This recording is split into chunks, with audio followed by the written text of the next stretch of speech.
All right, welcome back to the Crucial Squared Circle. It's Mark Franchise, joined, as always, for the third time forever last. Davison Sarai in the house. K-Pasta Franchise. Yo, and our good buddy T joining us again as well. Hello. With ease. Appreciate you guys supporting the Most Crucial podcast and the Crucial Squared Circle as well. Again, if you're just tuning in for the first time ever, just going to shoot on wrestling.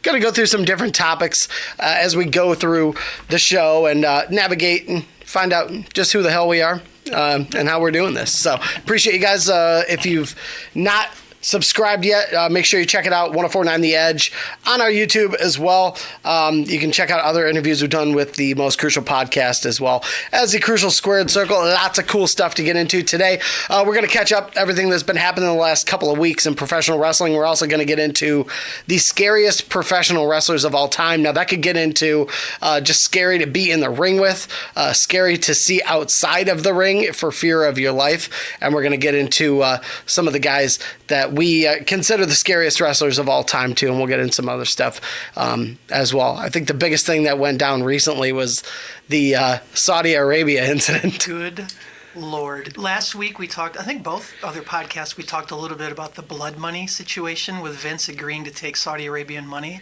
Yep. When that agreement was made, I can't remember, was the contract signed before the beheading of the journalist? Yes. Yes. Before. But then they started going within weeks of that assassination. Yeah, and it was like, what are you doing? And a lot of people were just like, that's kind of messed up. Well, blood money, that was the words. Those are the words that kept getting thrown around. Right. Blood money. Like, that's not a good look. it's a terrible look. And I mean, It's terrible. Let's be real with it. and then part of it almost makes me wonder, like, because pro wrestling is still kind of sort of on that carny, like, vaudeville mentality. Yeah. Any kind of press is good press sort of thing. I'm not sure in 2019 you want to play that card with, No. let's go tempt beheadings with our crew. But, Yeah, it's just not a smart idea. And, I guess that's something that I didn't say anything because I didn't want to be disrespectful. But, when they announced, the first ever women's match of Saudi Arabia, and everyone was like, oh my gosh, they're so honored. And I was just like, first of all, it's nothing against the people of Saudi Arabia or anything like that. But I was like, well, first of all, I can guarantee they're going to be completely covered up, which was absolutely the case. Sure. And it's like, I'm not going to insult another country's customs or anything like that. But it was just like, I don't know. Even the fact that Natalya, who is possibly one of the most talented when it comes to in-ring talent. Thank you for that clarification. Gets a freaking bottle thrown at her on her way out to the ring. It's just like, why are you here? I don't know. Definitely. Do we honestly think that people within the WWE are concerned about the feministic practices of the royal family in Saudi Arabia, or is that just more of a grab for some PR? PR. Yeah. Straight truth. No lie. Jumping on that, because when it comes down to the way that when that whole thing with the guy dying and being assassinated, just plainly put, I feel as though that the WWE had the mindset that they've always had. If they can weather the storm on any topic that they bring inside of the ring and that they do inside of their own environment, and if they have control over the story by just talking about it outright, or at least controlling the language, yes. then they in turn have the ability to weather whatever comes at them. Yeah. They have inside of the ring or inside of the environment, they have this xenophobic mentality every now and again that just creeps up. Just a little. Just a little bit. There's a hint of it in every room. And just a mere dash. That said, though, it's again, it's tailor-made. It's choreographed. It's organized by their own verbiage and their own language that's used on the mic. It's controlled by their own press that they put out. It's all a charade. And in that same vein, I understand that this is a step forward in the direction of challenging perspective when it comes down to the women's wrestling match in Saudi Arabia. I applaud, and I'm all about movement forward. Sure. Yeah. But the root of the gesture is a PR plug. But I wouldn't say that bears a sour fruit. I think that saying that bears no contribution or no movement forward is misguided. Yeah. So. Oh, no, we'd but never erase that part of it. no, we can't erase that part. But the roots of that tree are tainted. Yeah, and Cynical for sure. it's no hate on Lacey Evans or Natalia because that's. Well, I hate Lacey Evans. Yeah. That's a different story. I wanted somebody else in that ring with Natalia. I don't understand the matchup necessarily. I want it thrown at Lacey Evans. You know, like Natalia's the last person on. Bottle thrown at him. Not saying it. Woo! He said woo, and he pointed at somebody. I was like, no, Yeah. I don't want your woos. He said woo, and they threw a bottle, and he went, whoa, Whoa! whoa. But yeah, I do agree with that though. It's great because it's a good, it's a step in the right direction. But again, it's just all the negativity around it, and then It makes it a half measure. right, exactly. It's like good on the girls for doing it and making history, Yeah. but then look at the aftermath of that whole mess where. Sorry to interrupt you. Yeah. T, you said it perfectly. You didn't say these words, but I've always thought Vince is so used to running his own kingdom in that big bubble. He can literally spin any narrative he wants. And those on the outside, like we see it, we know it. I occasionally feel myself almost being drawn into it just from seeing it and hearing it so often. But he's so used to spin control within his universe. I really do think that he let that get to his head, and he thought he'd be able to spin global media coverage of this thing too. Yeah. If they can just keep saying the same words and releasing the same blurbs, people are going to somehow believe it.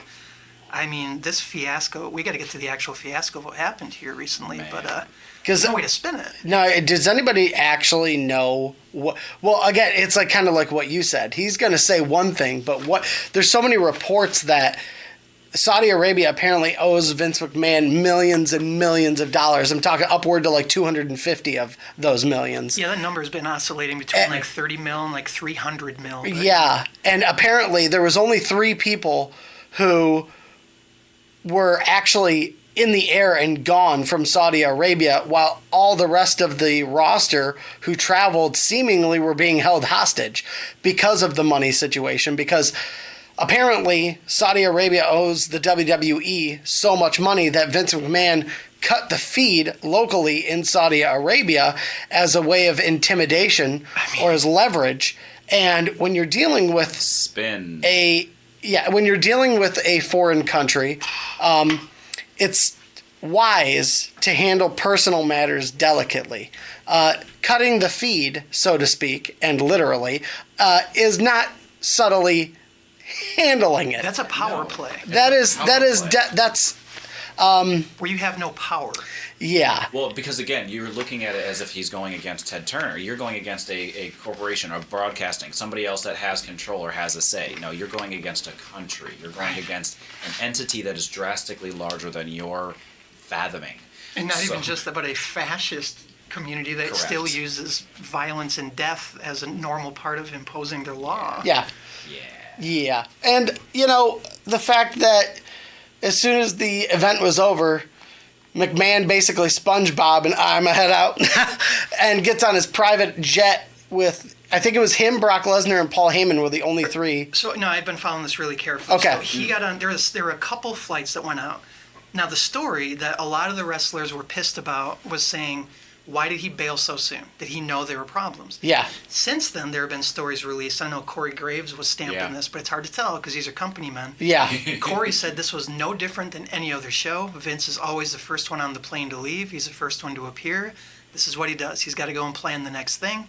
Anybody who thinks this is out of the ordinary is blown it out of proportion. Right. But there were 20 other wrestlers who begged to differ with that point. Exactly. So I heard Vince was in a plane with Kevin Dunn and their kind of personal assistants. And then you've got Lesnar and Heyman who have their own jet. because Yeah. of Yeah. money. I heard you had the boxer, Tyson Fury. Tyson Fury. Kind of had his whole thing set up. Yeah. And then you had all the wrestlers left on that tarmac. And then that's where the story starts to get a little twisty. Yeah. Because the original story was that they were having mechanical issues with the plane. And that's why they had to stay on this tarmac for somewhere between like 6 and 10 hours. Yeah. Now, and a lot of people are like, airports have more than one plane.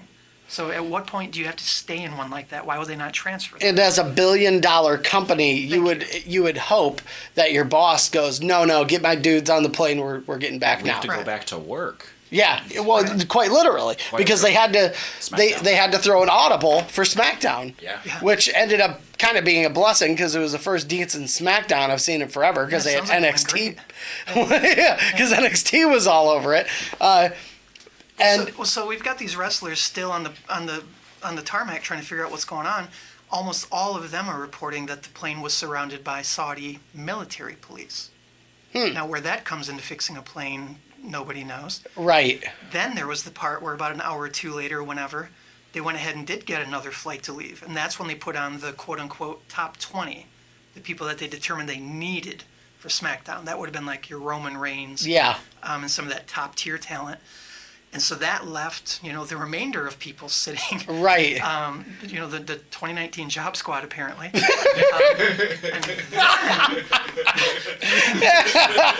the next part of the story is they all start sending mad tweets all over the place. Oh, yeah. And I remember Curtis Axel stood out as saying, I'm not enough. Middle finger emoji. I'm number one at home. We don't leave each other behind. Right, exactly. This is very indicative of where the rest of the story starts to go, where people are real angry and accusing them of leaving us in this potentially violent country without anything to do. Just totally bailed on him. And I would like to jump onto that because when it comes down to some of those wrestlers that you said on the second wave of move out, those 20, from what I had heard, those were the locker room leaders. And tied to that, everybody knows you should know locker room leaders are a thing in this industry. Individuals who take charge in the locker room as a means of quality control and also putting people in their place as they need to be. And then that's the environment that needs to be maintained. And then taking those people who are stakeholders and individuals who have had a say and smoothing things over for these wrestlers who between management, basically the middlemen and understanding what's going on, you take away an opportunity to have a clean understanding of what's going on. And as such, you are leaving people in a panic mode. Now, Corey Graves, he had made some comments along the lines of it's just business as usual. And I think there's an essence of truth to that in the line of, yes, it was seen as business as normal when it shouldn't have been, though. In the vein of Vince McMahon just functions on a regular basis as a clockwork without consideration for what goes into a 9-to-5 for all of the things that he's maintaining. Thank you. So he keeps this idea of let's keep it rolling, let's keep it going. It's a dynamic organization that is constantly growing and constantly moving and constantly changing. And if you're going to be in this industry that is always going to challenge you, or at least, well, let's not say always. I apologize. WCW died, and we've had many years of not having a contender in the place. AEW, I will say, is challenging WWE, and as such, if you are in an environment that is competitive and challenging, you need to be at least aware of your resources, I would say, and particularly those that you are employing and those that you have. If you are taking yourself out of the picture, and then you are doling out commands, and those who you've doled out the command to explain the scenario to aren't there because they can't relay the message because they're now on the flight behind you, who is going to tell everybody that they are going to be okay? Well, no one, because the military police. The military police of someone who is not actually communicating that. So it turns into a very rigid and rough pull out, so to say. Yeah. Well, so here's the thing that gets me then, because we talked about him just. I didn't really know what had happened until I looked more into that cutting the live feed thing. Now, do either of you know this kind of national cable provider that they have? Is that state sanctioned there? Is that like a state I'm not sure, television? but if you've got a mandated channel of the sort, I would only assume I that gotta state. think probably. Yeah, I mean. Like in a fascist Yeah. society. Yeah. Regardless, I mean, PBS is not everywhere, yeah, is it? Right. I mean, No, not exactly. Right. So. Right. It's here. Anyhow, anywho. Right. Well, so, okay, well, this is the point I'm making. Vince is used to, again, ruling his little kingdom with an iron fist. To some degree, he's been able to play American media, to some degree. I mean, because he's now in USA and Fox. I don't think he thinks he runs them. They quite obviously run him. Who knows what he thinks? But so now he's in this other country. Couldn't be a different political atmosphere. He goes in and pulls one of his typical VKM power moves. He cuts this feed. It's not Comcast. It's not Charter. Right. It's frickin' the Saudi royal family. Yeah. And so he's like, you know what? I'm going to cut this thing off. And I heard that he did it without telling anybody and just before the show started. So there's 40 minutes with no show. That's a genius amount of disrespect. Well, so here's the part that kills me. Then he leaves immediately after the show. Either he knew he had fucked up and he had to get out of Dodge, or he's so clueless that he somehow didn't realize what a hornet's nest he had kicked by trying to rip off the Saudi royal family. Is it possible to be that stupid? Because he did it. I just don't know. I'm not to square that circle. That to me, I don't know, because I mean, one way or the other, it's terrible. Either other way you cut it, yeah, it's terrible. And I would say that the man, yes, is a genius in wrestling business, and I would say he's a genius in some ways that I'm sure I don't know. He's made it. Bodybuilding. Take some weights. So Lumpy, and you can see him on the cover of Lumpy Grandpa who looks like a hot dog magazine. I still respect. More veins than brains quarterly. I respect what I can't do, and that's something, and that the man can do some things I can't, and I respect that. So that said, I don't know. I really don't know. Yeah, I don't think we'll ever know actually what happened, but I do know, bottom line, straight up, these these wrestlers are sending out massive tweets and they're freaking out and they're crapping their pants, and meanwhile their families are at home fuming. And what are you going to say? What are you going to do? Well, I mean, on the vein of two things. One, if you're stuck on a tarmac, from my understanding, you can't get out of your seat. So if I have to pee, I'm pissed. Then the second side of that coin is that if I have any form of layover or any form of delay on my plane, I'm going to be annoyed. And you add that to a primarily concerning state of tumult on a regular basis, we will say. Yeah. Yeah, I'm a little bit more concerned for my well-being, and my family should just be the same also. The one big tweet that stands out to me, Carl Anderson from the OC. Yeah. Very funny dude. Absolutely. I've never seen he and Gallows do their, what was that called, Southpaw Wrestling? Yes. Southpaw, yeah. So funny. Sex Ferguson is the funniest character in the history of the world. Jake and Lauren keep telling me to watch that. Oh, it's so funny. But so anyway, Carl Anderson's wife responded to one of his tweets where he was like, yeah, I could use a second pool or maybe even a second house, but I don't know if I need to come back. Now his wife replied to that later. Oh, no, I'm sorry. He said something about a pool. She says, yeah, try second house, but I don't know that your wife and your kids need to be worried at home while their dad is in a hostage crisis. Right. Those are the words she used. And that was the only time that had actually come up. I think a lot of us were saying it and thinking it. Mm-hmm. But she's the first one attached to it by family to one of the performers to use the word hostage. And I think that's probably closer to truth than most of what they were saying. That's some alarm bells. That's what the U.S. Government had to step in, from my understanding as well. Right? And in some way, shape, or form, they were aware. Yes, they were made aware of the fact that the WWE superstars had been held in Saudi Arabia, and they were updated. The State Department, I believe, had some form of intelligence and knowledge base on it. However, they had made clear to the McMahon family, they will not intervene if this happens again. They will not step in and say anything if this happens again. Right, because this isn't a national crisis. This isn't a crisis that involves our country. When you've got 1099 employees across the country, how are you going to actually say that they're of major concern to Vince McMahon? Right. I'm not trying to sound funny or mean, but the fact of the matter is that he sees them as expendable. Sure. Yeah, and you can't just make a whole bunch of wrestlers disappear. There's a lot of talk, though, forever from disgruntled employees saying we feel expendable. We feel like non-human cogs. And this is the closest we've ever seen to him really treating them that way. And like, what do you... Business as usual to him. Right, exactly. But that's what I'm getting... Like, that's what my feeling on the whole thing is. It's like, how could you, in your right mind, go back and work for somebody like that who just bailed on you? Right, and that's where a lot of them are saying, I'm not. Yeah. And this is what's interesting. I've been thinking this for a while. He's been so desperate to sign more talent, right? Yeah. From going anywhere else. And we were joking before we went on the air about Randy Orton. Yeah. We're going to get into with his contract shenanigans. He's a snake. Yeah. So, the idea of having to hold everybody down with money just to keep them off other TVs is fine. Yeah. But I've always wondered from the performer's standpoint. Mike Bennett, for example, he's been put in this cuckold position for months on TV, watching his wife say she's sleeping with other people. At what point can he go, he's not going to fire me. He doesn't want me to go anywhere. Right. What can I say and do to get away with? Can I just not show up?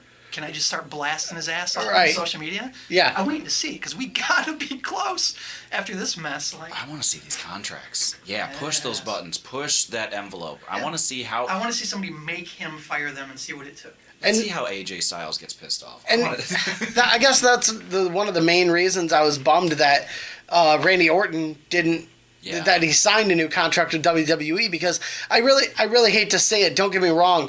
I think Randy Orton's a fantastic wrestler. I think he's done basically everything he can do in the WWE, and it's not because I want AEW to succeed that I wish he had signed with them. It's just that I want to see something new. I want to see something new from Randy Orton, because what hasn't he done in WWE? I mean, he's kind of done. I'm kind of over it. I have no interest. I would never go to an event because Randy Orton's going to be there. No, thank you. I'm sorry. It's nothing against him. Don't get me wrong. It's that was not. the joke I was making. Like, Right. okay, having people cross over and show up on new shows is pretty interesting, but past that initial shock, I'm not a person who's ever much of a Randy fan to begin with. So I'll just Well, put that he's right an out asshole. there. I mean, but like, am I gonna turn in to see what he's actually doing? I'm not. I don't care. He's way over, Yeah. that line for me. And I personally have my questions as to whether he would have been this successful if it weren't for that nepotism that exists in WWE. If his dad hadn't been on those first couple of WrestleManias, Oh, yeah. would he have gotten all of this hype? And I don't. Yeah, because Cowboy Bob Orton was he ever even world champion? No, but he was Roddy Piper's towel boy. Right, So he right, was yeah. a quote-unquote main eventer. Speaking of next week. He was in. He was in a couple of different I think the first 3 WrestleManias he was a part of, and he was a name. Back then, that's what a lot of wrestlers were a name. They were brandable. Now it's just everybody's serious business. Yeah. No, but there's very little characters in wrestling anymore, and that's what I miss. Give me a freaking garbage man. Do something different. Like, okay, maybe not Duke the Dumpster Drosy, but and not the Goon. But I was gonna say the but like, Agree to give me, disagree. I'm sick of these greasy looking dudes who are just like, I'm serious business. I just want to wrestle. I just want to wrestle. McIntyre, Like, come on now. oh my gosh. And, that guy went through months of debilitation just to be a pawn in a cuck storyline. Yeah. It's like, that's all. Again, That's why he did this. That's why he spent the whole, 30 years of whatever he's put into wrestling, because he eventually wanted to work occasionally for VKM as a bit player in a cuckold storyline. that's living the dream, bro. That's brutal. Drew McIntyre, I applaud you. You're living the life I want to live. Speaking Negative. of characters, I don't want to go too far off the rails here, but Right. can we real quick just touch on everybody's opinions of Orange Cassidy? Because Love to it. me, thank you, Okay. love Orange Cassidy. And again, on the wonderful and happy and positive Facebook page of wrestling fans, I'll get on Facebook in 5 man, months, maybe. man, people on that page crack me up, and I hope some of them listen to this and cry, because people are like, Just go look at the board tomorrow. oh right, exactly. Let me just log in really quick and just let me taste some of them salty tears. First off, again, and that's what I'm talking about, characters, just something different. Here's a guy who doesn't even look like he wants to be there. Nope. And he is one of the most over guys Yep. who doesn't get their penises grabbed in the wrestling industry You don't right know now. what he's doing in those pockets. Frankly, I saw some crazy good super kicks that he gave both the Young Bucks a couple weeks ago on AEW Dynamite. Hashtag shin splitters. Yeah. Man. Total. They almost went to the hospital on that one. Like, Tom, for is real. Tommy Dreamer out of the hospital yet? Because he took those back seen in him. All I In, haven't I seen think, him. that very first pay-per-view event. He limped out of there. It was scary. See. But so, are you saying, franchise, that you're pro freshly squeezed? Oh yeah, absolutely. Florida man. 100%. How do you even describe that? I mean, you did it. He's lethargic. Like he he's doesn't just seem to like care. he's kind of too cool for school, Yeah. and that he just doesn't. Like if you've never seen him before, he's so funny because he's just like whatever, I'm here, and he doesn't look like he rocking a cares. Canadian And tuxedo too, which is badass. oh my gosh, yeah, and he actually does rock it, and Frankly, if I was going to talk about style, ask Gaps. you want to get into Canadian tuxedos. But yeah, dude's just, and it's just hilarious how he'll just, He's got his hands in his pockets the whole time. He doesn't care. He's just chilling. But I think he's a super fan, though. That's the thing I dig about Yeah. it. Is that even though it's tongue in cheek, it's poking fun, well, maybe those terms aren't synonymous. But the fact of the matter is that either way, the fact of the matter is that he is still a super fan of wrestling. He pays attention. He's engaged. He's a part of that vibe, and like you just said, a character. I think there's only one other person who could really. You know what I think, honestly? And Can we guess before you say it? Yes. Finish what you're saying, then let us guess. Okay. I would love to see him in a tag team. Okay? Is there somebody in AEW? No. It's an independent wrestler that has only recently received fame because of videos that have popped up all over social media. And it's because they're two of the most ridiculous wrestling characters I think that are out there right now. Are you being fair? Is this somebody we're even gonna know? Maybe. You can't Well, you should if you. maybe. I don't know because it's just to me. I think I would love to see Cassidy team up with the Michael Jackson wrestler. Oh, Michael Jackson See, I don't know wrestler. the Michael Jackson wrestler. Oh, you don't? Okay. We're going to have to play a video here and show you exactly what the Michael Jackson wrestler is. It's this dude who looks just like Michael Jackson. And Well, I mean, what he does, his finisher, well, is he off the wall, or is he bad, or is he noseless? oh no, this is dangerous Michael Jackson. just say noseless. He could So- have just said, like Invincible. Later. Name records. Just stick with Well, records. I just think in terms of okay. Yeah, well, I saw where you were with your records. Then that, Noseless was a B-side. No, Michael Jackson wrestler is like dangerous Michael Jackson, and his finisher is a Blast it moonwalk DDT. And he'll like punch dude and then start Michael Jackson dancing and literally copies Michael Jackson's mannerisms while wrestling. That's pretty great. And and is not actually a bad in-ring performer. And it's hilarious. That reminds me of the Human Tornado. Did you ever see that guy way back in the day? yes. Pretty similar, sick dance moves, too skinny to be wrestling probably. Big time over with the fans. Look at this. Bam! Drops it. That's what I'm saying. I wonder if they'd let him do He's got the moves. That's it. That's all he's got to do. What's his name? Santana Jackson, Santana Jackson. the king of pop elbow drop. Oh my gosh.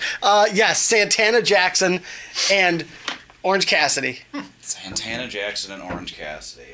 Sure, why not? What? Alright. Just talk about I'll fight you. literally off the wall. Literally. That would be one of the most off the wall tag teams. Literally. Well, Can one you moves imagine? and the other one doesn't. No, that's what I'm saying. How flamboyant Santana Jackson is, dancing just like Michael Jackson, and then he tags in Orange Cassidy, who's just like, all right, here we go. I'll do my thing. I mean, can we I guess. agree though that it's really pretty amazing how athletic Orange Cassidy can be while his hands are in his pockets? Easily. Yeah. When he That's very, very skilled. I'm not knocking it, but man, Yeah. take a jump off there and then land funny. and have no protection too. Like he jumping through the ropes is dangerous to begin with because if your foot catches, you're screwed. Yep.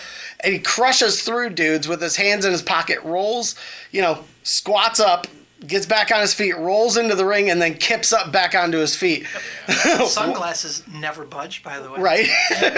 Yep. See, I've been told never to put your hands out when you fall because you might break a wrist. If you put them in your pockets, as I found out almost the other day as I was going down the stairs and then slipped down the stairs, it is more dangerous. Right. So Orange Break your wrist Cassidy. or break your head. So, Yeah. So Orange Cassidy, please don't kill yourself. Yes, we need to see a long career from you, sir. When he does that, though, think about those Darby bumps that, Yeah. when he gets his hands tied behind his back, which happens Darby is far more often than it happens to most people. Right. But all of a sudden, he'll wrestle with his hands behind his back, and he's doing tope con hilos, where he does that front flip through the ropes. Yeah. He's doing coffin drops off that the top rope. tadpole man. And call me a mark or whatever you want to call me, but I just look at it like stuff like that is super entertaining to me in a world where there's just cuck storylines and everybody's all Yeah. serious business and nobody's got a character anymore. Everybody's just all serious business, and I'm either really angry or whatever. And it's just like there's no originality. So give me Santana Jackson, who with the King of Pop elbow drop, and give me Orange Cassidy, who doesn't give a shit, but is completely over. Dinosaur wrestler. Yeah, exactly. Which, by the way, jumping on Dino Man, I gotta send some accolade that way. He showed up in Detroit a little recently. Really? From what I had heard, even though he's injured, he was still signed a contract for some company out in Detroit. I believe it was in Saginaw, and he ended up still showing up, still starting some shit with the other wrestlers that were there, but he still followed through with his contract. See? I respect the fuck out of that. I love that. That's cool. Hell yeah! So appreciate you, Dino. You are out there, and I hope you're listening. If not, well, start. Please heal up Please. and join us in the future. We know you're stranded in the Paleolithic era, but we need you to do that. Yeah, science. Marco is tired. Right. Oh man. Well, so yeah, let's get into it. We wanted to talk about some of the scariest wrestlers of all time. Jeez, you're not a wrestler, but you scared me. Pretty scary. But and that literally could go for either in ring, having to go 1-on-1, or even as a tag team with. There've been a lot of really gruesome dudes out there. Yeah, there have. And wrestling hasn't always been a sports entertainment for the layman. Yeah, coming back up through way back in the the 1930s, they were still trying to pass it off as if it was a real. God, I'm trying to be so careful. I try to protect kayfabe in here. Right. Legend has it that they used to present wrestling in a different light to make it look like a quote-unquote more realistic fight. And all the way up through the 50s, 60s, 70s, even early 80s, they were still trying to pass it off that way. So there definitely is still that vibe of real tough guy stuff to try to convince people of that. Yes. And that's where that big divide comes in between purists and then the Orange Cassidys and the AEWs, where there's no attempt to try to look legitimately tough. That ruffles people's tails. Yeah, I think it does too. But we're talking about those raw bone maniacs who are still trying to convince somebody that they're going to come in the crowd and kill you. And those people are among us. Yeah, absolutely. They exist. Yeah, there's a lot of people. Like you said, from all sorts of different genres, and I think when it comes down to it, it's hard to pinpoint exactly who the scariest of all time is. You can make an argument for a couple of guys. Yeah. And as far as I'm concerned, I think as a tag team, as far as just being intimidating, the Headhunters is one that kind of sticks out to me, because we were actually watching a video of them going head to head, belly to belly, fat to fat, and for real though, just stabbing each other in the head with shards of glass. On a normal Tuesday, apparently. Yeah. Do we know what federation? Was that DDT in Japan? That was. I think it was New Japan Pro Wrestling on the thing on the side of it. Yeah, I think it was New Japan. Really? It's very possible. Well, Maybe All Japan or Yeah. something of the sort. But Yeah. still, yeah. Well, we're talking about a thing that you can find on the inner tubes on YouTube called Stranglemania. Yeah. Which is an old school, early 90s release by the Insane Clown Posse, where they basically just went ahead and stole a bunch of wrestling footage and put it out as their own wrestling tape. Yeah, they did commentary on it. And if you've never seen it, it's one of the funniest wrestling videos you'll ever Pretty see. funny. But that's how I got introduced to those guys. Right, exactly. But even Mick Foley is he gets paid from them for it. After he found out that they stole his matches, he was like, "Hey, what the hell?" There's a couple big names. Terry Funk's. Yeah, one of those, yeah, Funk's into it. Lama Nama Numi. Lama Nama Numi. Lama Nominator. Yeah, but the Headhunters wrestle as. Don't say it. They wrestle on the tape, Ponderosa and Swedenhouse, as they're known in that world. And for real though, just stabbing each other in the head. There's these huge dudes, actually not even huge as in height, just as an overall weight. Yeah. But those dudes were doing moonsaults off the top rope, so they're fearless. Are they twin? Vader to shame. Yeah, are they twin brothers? Yeah, they're twin brothers. How much do you think they weigh a piece? Oh, easily. I mean, upwards to 360, if not up into the 400s. I was gonna say at least 4. And agile dudes for being that big. I think the only other person who comes even close is probably Vader. Yeah, I was thinking about that. who you could even include on this list too. Yeah. Oh God, I keep forgetting about. We have Keith Lee now. Keith Lee, NXT. Oh, okay, Think gotcha. about him. He's in that 350 range, and he is the most luchador big guy I've seen. Is he the Flat out. cat that's been opening up the shows and then doing the... He is the really big black dude who has wrestled Dijakovic a few times Okay. on NXT. I Is respect- he the guy who's been teaming with Matt Riddle? Yes. Okay, that's Yeah. it. Yeah. He's a big boy too, and he saw him do a freaking moonsault off the top rope onto who was that on SmackDown?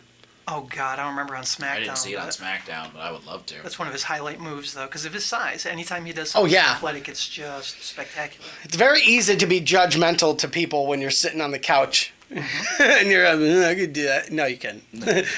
And if you did, you'd break your kneecap because you don't know what you're doing. Stay away from the hardest part of the ring.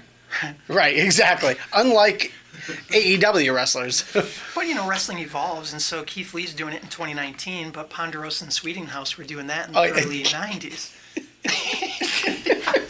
For those who don't know, Ponderosa and Sweetinghouse used to be all-you-can-eat restaurants. It's a real bad play by the ICP. So Yeah. They're still don't judge open. me, just judge them. Ponderosa is still open. Is it? They have a handful of places. They're not good. When I was a child, I used to go there. Me too. Yep. Wow. Not anymore. Right. Well, we're glad you're still here with us. Yeah, so side tangent about a Ponderosa. Driving down the road, middle of nowhere, Indiana, I was driving and I was like, hey, there's a Ponderosa. I remember eating there as a child. I'm going to go there. And then I went there. And then I got my food. Mind you, I got one of their steak dinners and the all-you-can-eat buffet. Because went guess in. what? I went in to Ponderosa. I left Ponderosa immediately after when I saw my steak hit the table. I couldn't even eat the spaghetti that they had at the all-you-can-eat. I couldn't eat any of the vegetables. I couldn't do it. Ponderosa has lost its luster. Well, it's a good thing you didn't, because Ponderosa and Sweetinghouse like it a lot. Yeah. They don't complain at all you can eat places. They complain when it closes, apparently. But the headhunters were nasty. Again, watch the Strangle Horror. Or Stranglemania. Yeah. Strangle bathtub. How do you think their mom felt watching her sons Oh my gosh. dice and slice each other? My mom wasn't even a fan of us wrestling on thumbtacks on a trampoline. Okay, you can't, no. My mom was upset with me playing with neighbors. You can't just say playing with thumbtacks, and that wasn't even on a bar. You can't. Right. Yeah. I got in trouble when I didn't vacuum my bedroom. Yeah. Yeah, so these are different Perspective. stakes. So, I gotta imagine that's gotta be really unnerving to watch two people who really care about each other kick the shit out of each other and basically attempt murder. Because literally in the video, he stabs him in the head with a shard of glass multiple times. Yeah, you can see it. Like, it's disturbing. It's like, I wouldn't want to wrestle dudes who just are willing to take that. Right. How are you expecting to hurt somebody? If you really encounter somebody and you're put in a situation where you got to defend yourself, what are you going to do to a guy who takes a glass shard to the forehead? Like, I don't know. To hurt him? Yeah, I mean, That's one of those situations where you cut your losses and you run for your life. right, exactly. They're 400 plus, so you just kind of walk briskly in any direction. Yeah. And you're safe. Unless you got a freaking ribeye attached to your back, I think you're good. I'm being specifically negative in the wrestling. I said this last time. Real life social rules cease to exist in wrestling. It's not PC. I feel terrible saying some of these things, but We're Right. talking about wrestling. I'm just being clear. It's wrestling. Just being clear. It's entertainment right now. This is what we call radio sports entertainment. Oh, is that right? They can't see our faces. It's all tongue in cheek. It's not. Having done a lot of wrestling yourself, Yeah. what do you think of that axiom that the closer you are to your opponent personally, the easier it is to go hard? Pretty easy, actually, because it's a matter of trust. All the people that I liked wrestling were people that I really trusted. So I was never worried about getting involved. And even like people who I was close with, not that I didn't trust them, but I knew better to let them do certain things to me. It's just a matter of, I know you want to do that. And I applaud you, but you're not doing that. Like, What's the craziest thing somebody ever asked you to do in the ring? craziest thing. I think, to be honest, take a tombstone. Yeah. Because that's one of those moves that's like, well, you might go paralyzed. Yeah. You might get paralyzed after this happens. And one time, I took two tombstones the entire time. The first time was perfectly fine. It went perfectly, and my best friend did it to me, so I was cool with it. The second time, it was almost like a pile driver tombstone where It set out? where I was outward facing, but he dropped me like a tombstone. Oh, okay. And I was wearing a go-kart helmet, and he dropped me on a chair, and it didn't feel too good. I kind of landed directly on my head, but luckily, like I said, because we were on a buoyant surface at the time, it wasn't bad. But I was like, I'm not doing that again. So that kind of protected your neck then because of all the give when you hit? My neck actually took the blunt. It was the top of my head was fine because I was wearing a go-kart helmet. Well, that's what I was about to so I looked like a jackass doing it. Yeah, it's not the top of my head I'm worried about. It's the crushing of all my my vertebrae between my head and my chest. Because I gave him a what's up headbutt with the helmet on. So I crushed his balls with the helmet. Okay. And then... So you had to pay but that was Tombstone was probably the scariest thing because you're like, okay, I might die. But thumbtacks were never an issue. I never cared about that. Yeah. I never, I kind of enjoyed it to a certain extent. You kind of have to in a way. You just have to not hate it. Right. Isn't it crazy the things we normalize as wrestling fans that are just like, that's just how it goes. Right, yeah, no. You know somebody, the worse you can hurt them. It's great. Yeah, I was watching one of my tapes with somebody a couple weeks ago, and I was like, oh, you see that? I pull a thumbtack right out the top of my skull. There's a couple of them. Actually, the worst one I ever got was one right on the top of my penis. Not the head. That was... I had a helmet at that time. Yeah, not that helmet. I didn't think we'd be talking about this topic. So. Yeah, so you want to get down to real brass tacks. That was annoying. I was like, ow, I feel that. I'm sorry, the word annoying does not apply. Yeah. So franchise, how was it when you got stabbed in the penis with a pen? Annoying. Went like this. And we were good. Gotta get that out of there. Hey. But yeah, that was, like I said, thumbtacks, it's one of those things where I give it Annoying. That's not even in the realm of word. One used to describe a thumbtack anywhere near penetrating my body, let alone my genitalia, sir. And you know what's weird? I would totally do it again, like today. There was no... Stop it. The whole thing or just the penis thing? Not the penis. I never want that to happen again. Like, yeah, line them up. Thinking this morning, it might be time to pop a thumbtack back. Bing, bing, bing, bing, bing. No. Next song. I'm telling you, next song. I'm talking about, I would totally take a choke slam into thumbtacks. Cool. Yeah. And it would hurt so bad, but I'd be like, yeah. Cool. That's kind of like the feeling. Yeah. If I had to give it, if you could pinpoint the feeling into a sound, it'd be like, yeah. They have clubs for that, man. So it was a lot of fun. That's what's up. Well, so we were saying that, we're speculating on how Swedenhouse and Ponderosa's mom must have felt. Anyway, perfect segue, huh? Speaking of all you can eat buffets, Yeah. Now, if your mom listens to this, she has to think about her son my mom does listen popping a to this. thumbtack out of the penis there. Yeah. I wonder how she's going to feel. I think I may have told her already. Actually, I think we went into this. But yeah, if not, yeah, she knows now. Yeah, But yeah, that's yeah. But going back to what you were saying, probably the tombstone, because that's just it's one of those things where it's just like, man, we weren't even trained. We'd just grown up watching wrestling and imitating it, so you're always a little nervous when you're doing things. And that they say don't try this at home, but I say absolutely try it at home. And if you get hurt, well, that's part of it. I got hurt. I freaking tore the muscle off one of my ribs, and it's still hard as a freaking rock in my back. And there's not much I can do except have surgery on it. But here we are, 16 years later, and I'm still living with it. Still a fan. But you know what? I would still really go back. Damn it. Oh yeah, I'd still go back and I'd do it even harder. Oh. It's real in my ribs, damn it. Damn. I had plastic surgery on my ribs, okay? I was a nam.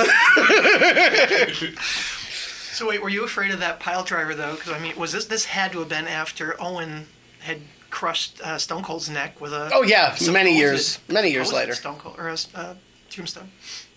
That was a weird move he did to Stone Cold, though. He sat down. It was a sit-down tombstone. I was like, I always wondered, like, I loved Owen Hart, but I was like, what the hell were you doing, dude? Like, how did you expect that to go okay? I think that's why he had so much heat with Austin afterwards, because he was like, I'm gonna kill that son of a. And then Owen was like, "You think he's mad at me? Oh, I don't know. You just killed him." I've never seen anybody do it that way before, and I've never seen anybody do it since. I think the only time I've ever seen anybody do it. Exactly, and I think there's a good reason you haven't seen anybody do it since. Well, we're nerds anyway for even liking wrestling, and then I'm like extra nerd because I really pay attention to these details. So I was really into Paul Orndorff as a kid. And he was the first dude I saw using a pile driver as the finish. Yeah. And he had that whole jumping pile driver thing. Yep. With his opponent's back to his stomach. So the opponent was facing out. Right. And then when Paul went onto his butt, the guy's head technically hit the ground between his legs, but you land on your shoulders and you can bring your chin towards your chest so your head doesn't have to hit the ground. Yeah. Now, if you do a tombstone, you're stomach to stomach, and the idea is that the person holds you tight enough so that your head doesn't have to hit, but if it does, you're going to tuck your chin into your head. You can protect yourself both ways. Yeah. What the Blue Blazer did to Mr. Stone Cold was put him stomach to stomach and drop, so there was no way to protect himself. Right, exactly. Yeah. And on the replay, I mean, his head was 5 inches. Oh yeah, it's not pretty. He's very lucky. But it's sad about that is that was basically, people forget this and they don't really think about this very often. Stone Cold's career was incredibly short as Stone Cold Steve Austin. Stone Cold Steve Austin lasted roughly 5 years. Right. As a mainstream entertainer, and even in those 5 years, he had to take breaks to have neck surgery. So he made a huge impact in the little time that he had as Stone Cold Steve Austin. But had he not been dropped on his head, I mean, his career probably would have ended a short time ago. Right. Legitimately. Yeah, I don't know. That's one thing that always kind of bummed me out about that is that he, I don't think anybody in this business has ever been as over, than Stone Cold Steve Austin. Yeah, totally. I think in terms of when you hear that entrance, when you hear the glass, everybody would panic. Everybody. Glass for your fat ass. Seriously, I don't think there's ever been more of a reaction to his entrance than any other. And anytime I hear glass shatter, I look around. Right, exactly. I I'm don't waiting. want my ass to get kicked or a beer thrown near me. I'm afraid of rattlesnakes, yo. I fucking am too. But I think even going back and we were talking about scary wrestlers too, you can look at some of the classics too. Maurice Vachon, that guy looked like a freaking shaved polar bear who would just eat your face. I don't know much about him. That was Luna Vachon's pops. Let's see if I can. Luna. Yeah. Straight true, she's on my list. For real? Yes. Serious? Oh yeah. Really? She is an intimidating, strong woman. And I don't disagree with you. Yeah. Actually, it's very fair that we bring up female athletes as well because Luna Vachon is incredibly intimidating. Yeah. And look at her father here. I mean, this guy looks like he eats raw meat for breakfast. He looks like he eats raw bison. Didn't they call him Mad Dog? Mad Dog Vachon, yeah. But he was he was stacked. Dude was in good shape. When was he on? Was he wrestling in the 70s? 70s, yeah. Okay.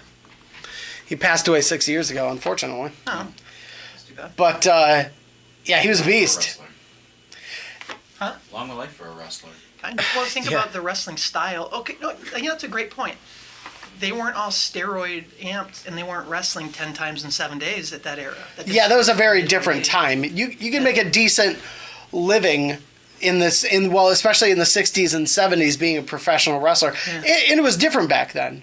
It's actually when it came to even like coming off the top rope, very few guys did that. I mean, you're talking about Snuka, you're talking about Macho Man, Ricky the Dragon Steamboat, the Rockers. Those are probably some of the earliest guys to actually start coming off the top rope. Rockers actually took a lot more chances than any of those dudes, but you think back to the classic Snuka jump off the steel cage at Madison Square Garden. Right. Wrestling was very different back then. It was all ground based. Sure. Yeah. When you got into the 80s, it became like a grind. Yep. Like you were out all year long. It's like Jake the Snake always talked about. The body is not designed to stay awake for that long, to exert itself for that long, Right. to deal with that number of injuries that are accruing on a regular basis. So he described it as it hurts to get up, so you take some pills to feel better. You're drinking during the day. You get to your match, you get hurt. After the match, you got to drive 5 or 6 hours to the next place, so you do some blow. Yeah. You get to the place, you got to do some pills and drink to go to sleep. You got to wake yourself up, and now you're in this loop, like right away. Right. And steroids, and all the bumps and physical stuff. Like, you know, it'd be fascinating to take a look at life expectancy for wrestlers who were active in the 60s, 70s, 80s, 90s, and early 2000s. Mm-hmm. I'm willing to bet you that it looks like a giant U. Where Right. lifespan dipped to, like, what was the expectancy? It was under 50. Right. For More- for a while, yeah. like late 80s wrestlers. I mean, let's look at it this way. Maurice Vachon died at 84 years old. Right. Really? I know Stu Hart died. He was close to 80. Gorilla Monsoon, Yep. super old. Classy Freddie Blassie, old. You know, all these classic guys from the 60s and 70s, they're dying into their 80s. Ric Flair. Ric Flair, yeah. Ric Flair, whoa! Yeah. But you know, a lot of those guys, and you know, I don't like to think of wrestlers dying. I would like to hope that some of my favorite wrestlers of all time who have taken some of the nastiest bumps in the world will get to live into their late 70s, early 80s. But you That's know, it, I hear you say. No more than that, right? I mean, at least live a fulfilling life. Yeah, when You is know, that expiration date exactly? For yeah, into their 83rd birthday, and after that, get out of here. Don't get. You're done. Blow out the You're candles, done. take a nap. But yeah, I think that would be an interesting thing to look at. Is those guys, you know, who are dying old, who were big in the 60s and 70s. Yeah. Man, you get to the steroid era and the grind era, and those dudes from the 80s, and you look at it. Yeah. You know, Roddy Piper even called it out himself, where he was like, "I can't collect pension until I'm in my 60s. I'm not making it to my 60s," Yeah. and he didn't. No, he didn't. And I'd be interested to see, tied to what you said a moment ago, Davison, is the idea of the influence in that bell curve, but more in the inverted one rather. Introverted is an individual who likes to stay inside. But the inverted bell curve to that, I would be interested to see the influence of Vince McMahon. Like, I want to see when did Vince McMahon take the reins and the territory start to dissipate, and when did that shift in expectation? I think Almost- I already answered that question. yeah, almost immediately. Because he was doing WrestleMania 1 within just a couple years of taking over. 85. So that would Yeah. say 81 or 82 for Okay. taking over. Yeah, absolutely. So then, let's see what that year, those 10 years Yeah. between 80 to 80 or 90, or even that 95 cap off. I mean, if we want to be real dark about it, we could say right now, let's think about the people who were on the first couple of WrestleManias and try to see who's still kicking. 'Cause, I mean, God. Well, Vince McMahon Sr. died in 1984. okay. So there's your answer. I mean, WrestleMania was nothing. He never got to see WrestleMania. No. So 1984, arguably, is when McMahon took over. Yep. And you look at all the wrestlers who are, again, it's not necessarily a slam on Vince McMahon, but it's also has to do with, you know, the kind of personality you are. And obviously I think it was the 80s. I think it was just the time period. A lot of guys lost control of themselves back then. And when the new generation turned up at around 95, things were different, but people still had their struggles. Shawn Michaels struggled with you know, pills and stuff like that. And Razor, obviously. But like then you have guys who like Owen Hart who never fell into those traps. They always looked at wrestling as a way to make a good living for their family, and they lived that way. They didn't have any demons like that. Right. So I think a lot of it has to do with your personality too. But again, the big thing I think was the 80s. The 80s wrestling was so huge and such a part of the culture that they were expected to perform at these levels that you can't ask people to perform at without some kind of backlash. It was literally impossible. I mean, just the expectations were literally impossible. There's Yeah. only so many hours in a day to sleep, to eat, to train. You know, your body needs time to heal from training and from injury. Yeah. It's just not sustainable. It never was. So, I Yeah, don't know. It's nice to see that they're slowing down. And that's one of the nice benefits, too, of this competition with AEW coming in. It's not just the alternative for the fans, and it's not even just the professional variable for the performer, but it's the fact that if they're saying we're going to pay you X amount for only, let's say, 80 dates in a year. Yeah. Now that puts Vince and those folks on the hot spot to decide, like, are people going to want to do 280 when they can only do 80 over there? Yeah, no doubt. And start giving people more of a break. Yeah. That was one of the big components when it came down to AJ Styles resigning, is his desire to have a less rigorous schedule for him to be around his family and be home more. Because he put in a ton of work. Dude is a workhorse. He Yeah. is the house that AJ Styles built. Yep. Well, maybe he's not, but SmackDown is. He's a trailer home. He just kind of travels around. He's on Right. the house that you go. Wow. He just sets it up in the parking lot for the show, and then he gets back in and goes to the next one. Right. This is my house that I built. Cracks open a Coors. Yeah, you can tell by his accent. But who made the list for you? Because I got the headhunters. Oh, for the dangerous folks? Yeah. Well, I have two, and I think I'll save the big one for last. So let's just talk for a hot second about this handsome young man, won King of the Ring. Oh, yes. He was part of Bobby the Brain Heenan's stable for quite some time. You may have caught him in a little tag team called the Colossal Connection with Andre the Giant at one point. Caruso. You may have seen him over in WCW cavorting with some weirdos in a thing called the Dungeon of Doom. Kevin Sullivan, you could tell he was mean because he had a little bit of paint under his eyes or something. Yep. We're, of course, talking about the gentleman until he wasn't, Haku. Yeah. Put it, gentleman until he wasn't. Yeah, thank you. Yeah. Dangerous Folk Hakubi, especially back in the 80s.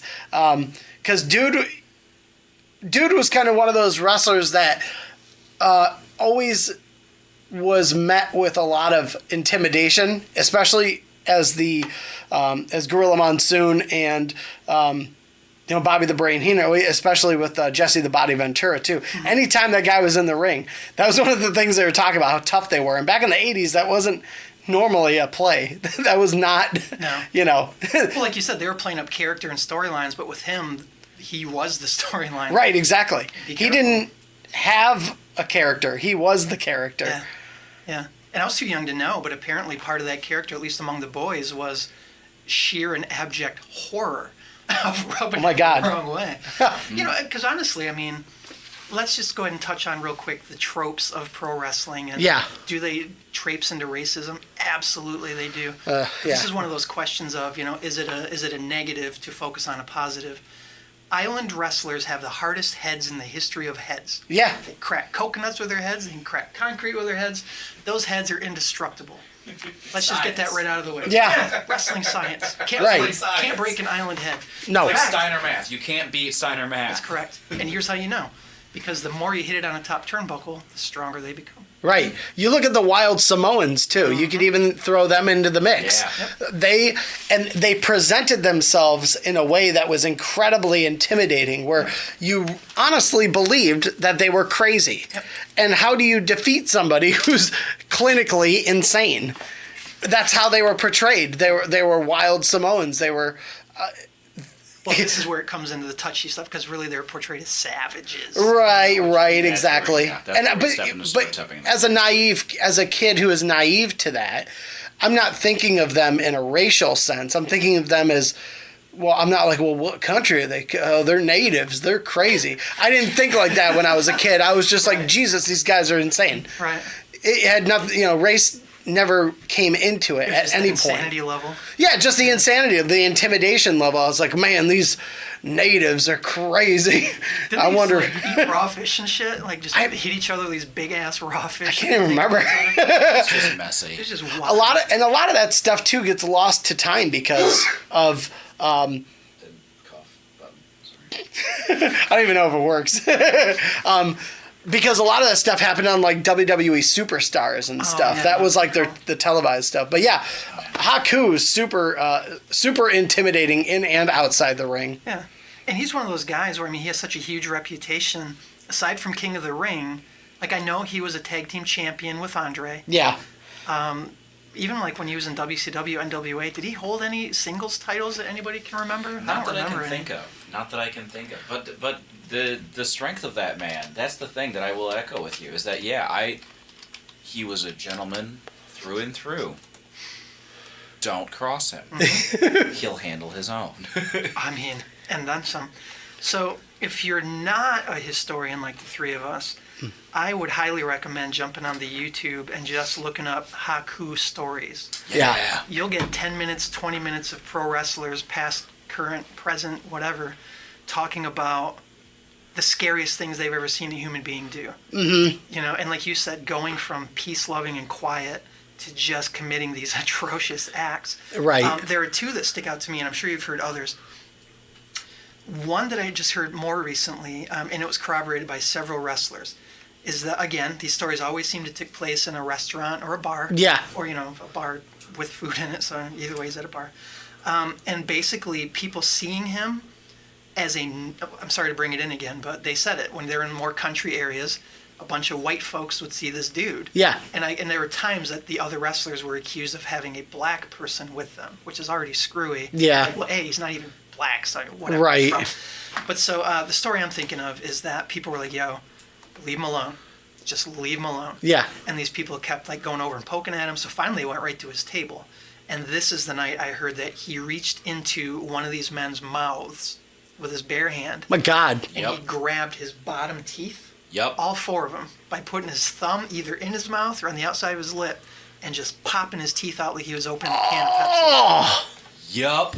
You heard that one? Yeah. Yeah. No hesitation, no question, straight up took teeth. Yep. Yeah, tooth fairy bitch. Straight up. And I don't know if he put those in his pocket. No I don't deb- know if he handed them to a friend and said give them to his mother. I don't know if he tied them around his string and put them around his neck. From what I I don't heard, know what he did with them. From what I heard, he just set them down. He didn't do anything else just after them. chill? Calmly set them down and went back to what the fuck he was doing. It's funny because Horrifying. the franchise, Shane Douglas said in a shoot interview that one would be better off fighting the U.S. Army than fighting Haku. Right. He's just scary as hell. But he was the NWA Hawaii heavyweight champion. Okay. And he was... Never heard of that title. Yeah, and WCW, his only title was Hardcore Champion one time, and then of course WWF as one half of the Colossal Connection with Andre the Giant, one-time tag champs. Okay. But yeah, again, a lot of those guys, in the 80s, there was never a necessity to toss titles around. Now, I think that's a big thing. They're afraid to keep a title on somebody for too long. Right. And There's a lot that goes into what's going on with that. And that's the thing too. If you've got a guy who people are invested in or girl, keep the title on them, because the crowd has shown you that they feel that they are worthy of a title shot. And if they're working, they're paying their dues. I mean, I don't know. I just kind of feel like in the 80s, they weren't tossing titles around a lot. You had guys who would hold the title for a good amount of time, unless things came up and you just had to switch it up. But long title reigns, normally. Unless you had to go against Hulk Hogan. I was just going to say, didn't Hogan have the title for like 7 combined years through the 80s and early 90s? When did he win it? 83 from the Iron Sheik? I want to say it was like 83 when he won the world title, and he didn't lose it until 1987 or 1988. Yeah, like a 5 or 6 year Yeah. run. So, I mean, he was the man. But even then, he had won the title multiple times over the next few years. Yeah. They gave it to Macho Man. He won it back. Lost it to the Warrior. They gave it to Slaughter. He won it back from Slaughter. And then there was that whole weird WrestleMania 9 incident. Oh, is that with the Bret Hart Hot Shot title thing? Yeah, I don't know what the hell that was. I mean, I heard that was all politics with Hogan. Yeah. So was that the one where they're out on the warship as well, the aircraft carrier? No, that Was was it the Lex that was Luger thing? Las Vegas. That was the Caesar's Palace. Okay. That was where Bret Hart lost to Yokozuna. Right. Hogan comes out and Bret Hart says, "Get in the ring and pin him for some reason and win the world title in an unsanctioned match." Yeah. And that's exactly what he did. And people were like, "Yay, Hogan's champion." Doesn't make any damn sense. How and why, we don't know, but he is. It doesn't make any sense on screen. What I heard behind the scenes, as usual, was Yeah. that Hogan said, "That's not going to work for me, brother." He wouldn't want to wrestle Bret Hart because of his stature or whatever. Yeah. And maybe Hart didn't want to drop the title to him one way or the other, but that was the idea. Let's give it to, who did he lose it to? Yokozuna. Yokozuna, And then yeah. 5 minutes later, we'll just go ahead and hot shot it over to the Hulkster. So. It's so weird. It was, again, like, that was probably the first time in WrestleMania history where I could watch the ending of the WrestleMania and go, that was really dumb. It was just, again, you could kind of tell, like, all right, I think it's time for a change, Right. You want to hear something really funny? So we talked about Andre being in the Colossal Connection. 2 stories that are kind of related. One is that apparently there were 2 people that Andre respected in the wrestling company. One was Hogan, which is why he let Hogan body slam him at WrestleMania 3. Yeah. And the other one was Haku. Huh.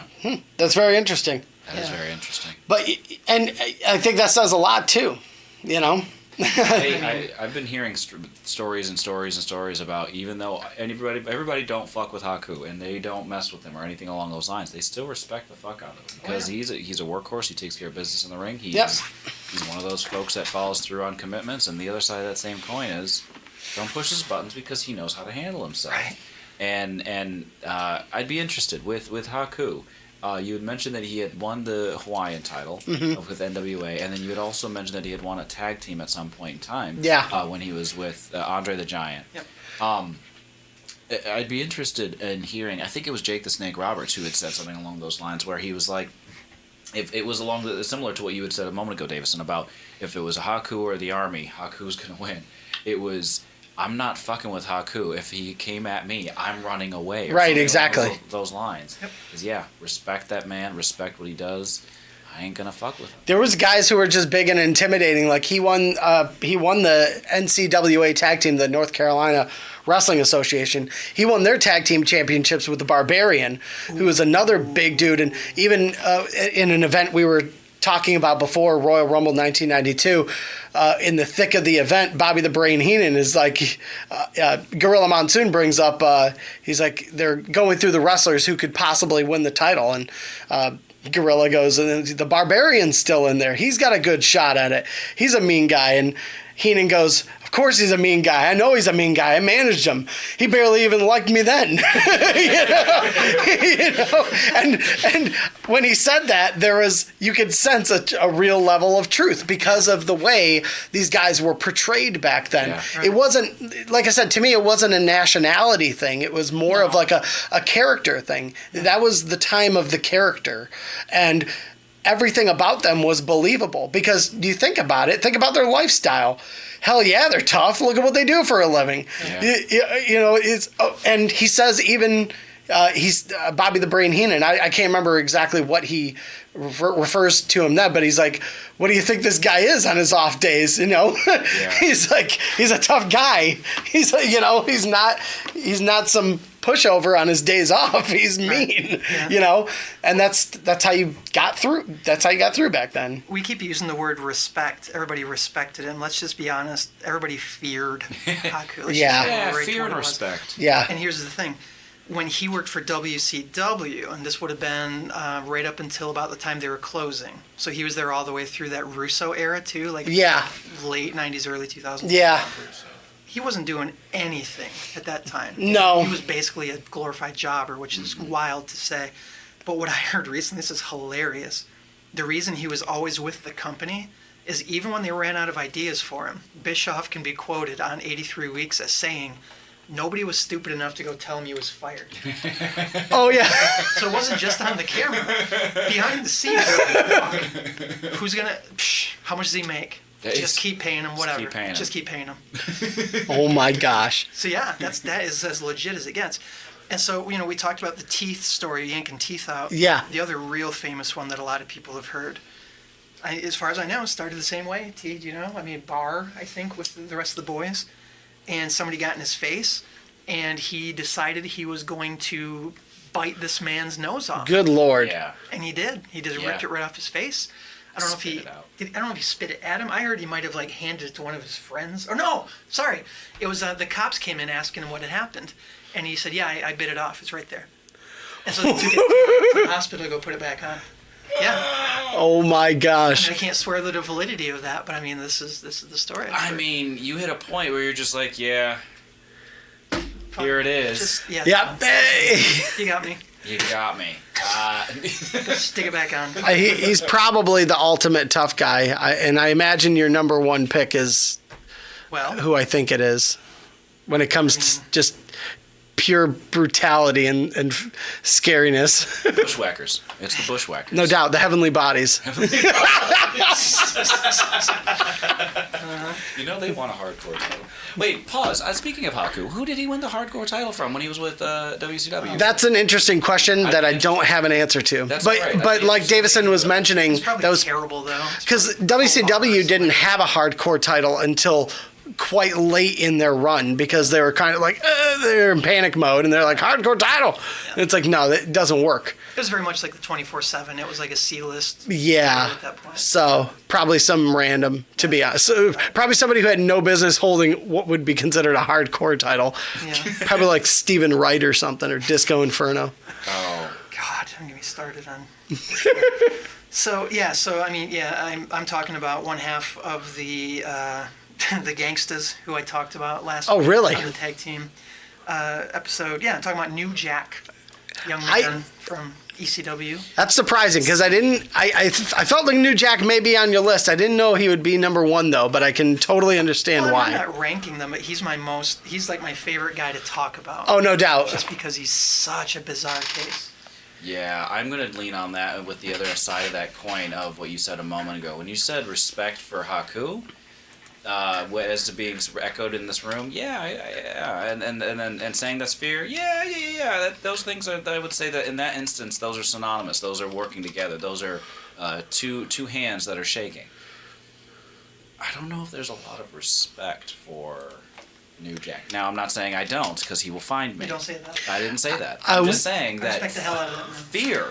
fear is more the motivating factor to not fuck with New Jack. Because frankly, what's it, seven confirmed kills? 15? He's a little loose 25? about it. He'll confirm 5. He'll confirm 5, where he has the ability to say outright, yes, they were sanctioned, I'm okay with it, they're okay with it. I killed 5 people. Exactly. Yeah, I don't think it gets any scarier than that. Yeah, I mean, fear and respect, I don't know if in this instance fit the bill. Well, let's just go ahead and focus on the fear piece. Then, Okay. shall we? Yeah, The shell. indeed. Here's what I know, and I was putting my list together because there are a couple of huge points in his career that I think tie together. The big one that we're going to talk about was absolutely the mass transit incident, which we've touched on before. Yeah. We'll come to. Do you all know about a person named Vic Grimes who used to wrestle in Yes, WCW? I know the name Vic Yeah, Grimes. I know that name. Wasn't he on was Walking in the- Dead? He was in the Baldies. Oh. Shut Coral! Oh my God. up. No, he was not. That was not him. Jesus. No, so Vic Grimes was a newish dude. He was pretty young in ECW. They paired him up with the Baldies, like just these kind of like Guido type, New York City, Philadelphia, Right. whatever. Big guy. I'm gonna say 6'4", definitely in that 400-pound range. Well, at this point, New Jack had already started his reputation as jumping from high places for a little bit of money. Right. He was the one that really started that thing in ECW. And there was one spot where he had been put wrestling solo against Vic Grimes, trying to get this guy some training in the ring. They wound up something like 25 feet above the ground. Again, Vic is very new to wrestling. There was like a table on the ground, maybe, Yeah. 2. And it was time to jump. And New Jack, being New Jack, was like, all right, we're going to jump, 1, 2, 3. And Vic's like, no, man, I'm scared. It's too high, I can't do it. And there's a live crowd, and everybody's chanting. And the way New Jack tells it, he's like, well, I wasn't going to give him a choice. So I said 1, 2, 3. Now, when they do these jumps, and we all know this, you have to go pretty much at the exact same time to land at the exact same time to make sure everybody's okay. Well, when you jump and then you pull a 400-pound man in your direction, guess what you don't have? Equal footing. Yeah. So now we got New Jack about 5 or 6 feet lower than Vic, who's now coming down head first because he grabbed the top of his shirt. Yeah. We got New Jack cartwheeling through the air towards the ground. Vic does a somersault because he came head first. Mm-hmm. And when they hit the ground, and I've watched it a bunch this week getting ready, they basically missed the table, but New Jack landed on his head on the ground, already from 20-some feet. Yeah. And then Vic landed ass first on his head. on New Jack's head. Oh. So they crushed his skull between a concrete floor and a 400-pound ass, falling at whatever speed a 400-pound ass falls at from 25 feet. 13 miles per hour. Thank you. New Jack has talked about it, and I don't know enough about neurology to know. But Yeah. He insists that that night he had brain fluid leaking from his nose and his ears. Oh, yeah. He's never seen from his right eye again. That he has these splitting headaches that keep him up at night. You know, all this good stuff. Yeah. There's nobody really arguing that this thing happened. But the reason I bring that up first is because I've said it before, I work in mental health. Enclosed brain injuries are no joke. Right. And, you know, we talk a lot about the safety of wrestlers and keeping them alive. I'm thinking more about the behavioral tendencies of people with an enclosed brain injury. And I wrote down some of the big ones. Tell me if this sounds like New Jack to anybody. Unpredictable behavior, impulse control issues, increased violence or hostility. Yeah, that's him. Yeah. And he already came in with those bodies on him from doing his thing way before wrestling. Yeah. And you pointed out he's showing his hand to video camera saying, "Want to see my knuckles?" Joke, no knuckles. Smash them all in on people's heads. Mm-hmm. Now you add this squashed head brain injury thing with Vic. And I'm not sure about the time period, but let's move immediately into mass transit. Yeah. Mass transit was actually kind of a strange thing because they were okay. It was apparently a house show, and what happened was it was supposed to be Axel Rotten and Devon Dudley against the Gangstas, and they couldn't make it to the show that night for some reason. It was like they needed something else to do, and this It kid. was Axel Rotten that they couldn't make it, correct? I thought Devon was able to make it. I think Balls Mahoney maybe still. Yeah, I can't remember. Yeah, Somebody missed but it was Eric He was a Koulas, substitute. right? Who was was that how you pronounce his name? Eric Koulas? The kid? Yeah, the kid. He was actually 17 years old. Right. And he convinced Heyman that he wasn't a minor. He also He's a had... big dude. He was Yeah. a bigger dude. He had the echo of one of the actual wrestlers on roster as well. Yeah. Well, he died in the early 2000s from complications from gastric Yeah, I heard that. bypass, Yeah. which is unfortunate. Right. But this incident was just super scary because in wrestling, you know, and dipping into kayfabe here, you know, the term blading comes up, and you got to know what you're doing. There's a reason I never cut my forehead open, because I've never cut my forehead open. There's no real way to practice. And yeah, you can't do a few test runs, and that's kind of what happened here. In theory, what was supposed to happen. Well, yeah, because so let's talk about the whole locker room respect piece too. If you're new to any locker room, the way I hear it, you're supposed to come in. You're supposed to be incredibly humble, keep your mouth shut, Yeah. show your respect to the other people who are already established in the territory. And apparently on this night, we had this 17-year-old passing for a mid-20s. I mean, he was like 6'3", big, Yeah. 300 and some pounds, Yeah.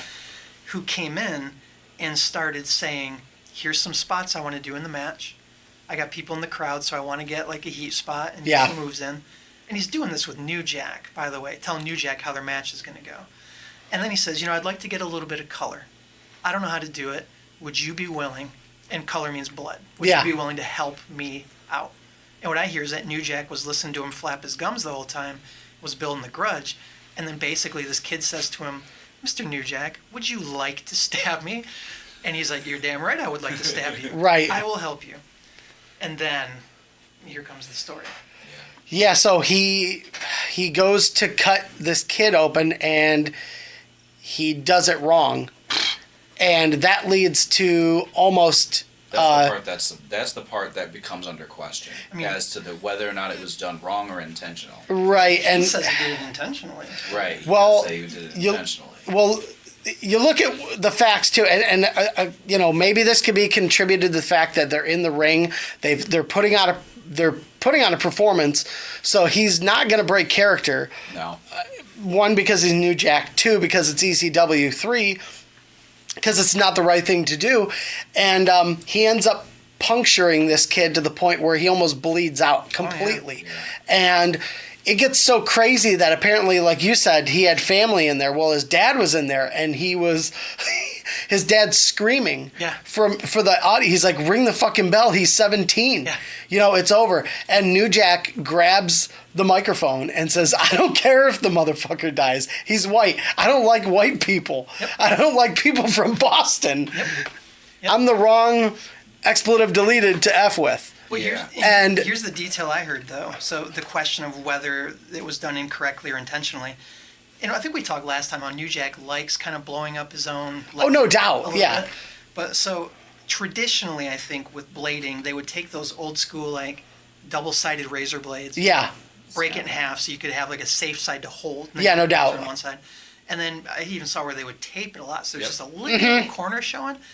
New Jack says that he had a surgical scalpel. Yeah, that's great. And that he taped it to a piece of wood like a handle. So when this kid was ready for color, he held him in a headlock, stuck him on one temple, and just went to the other one and Yeah. unzipped his whole forehead. Oh my God, yeah. Not only went at it once, kept shredding. Was that right? Yes, no, Oh, he didn't. He, from my understanding, is that he didn't get blood on the first cut. He just kept going? So he kept trying, but what that was doing, because your forehead has thinner skin than other places on your body more Yeah. often than not. So you're not going to bleed as quickly. So, or as instantly as you would anywhere else if you get cut. There's something about cutting deeply, too. that you- Exactly. Yeah. Because people who cut the first time, they're like, okay, well, we got to not cut, but with color, Sure. you're going in the route of the first time you go, you're like, okay, well, I don't see anything, and then you just wait a minute, just put a little pressure on it, you'll get there. Yeah. Not that I know, but I'm saying, in that same instance, if you don't get anything the first strike, you're going again.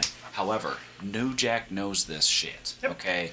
So that's why we, the ping pong match of intentional versus incorrect, or whether or not, like, either other way, what he did was wrong to that child. But there's no but. But the question does go into, is it intentional or accidental? Well, and there was I'm leaning on the left because of what the man says, even though he may be keeping up with kayfabe. But also, there's too much.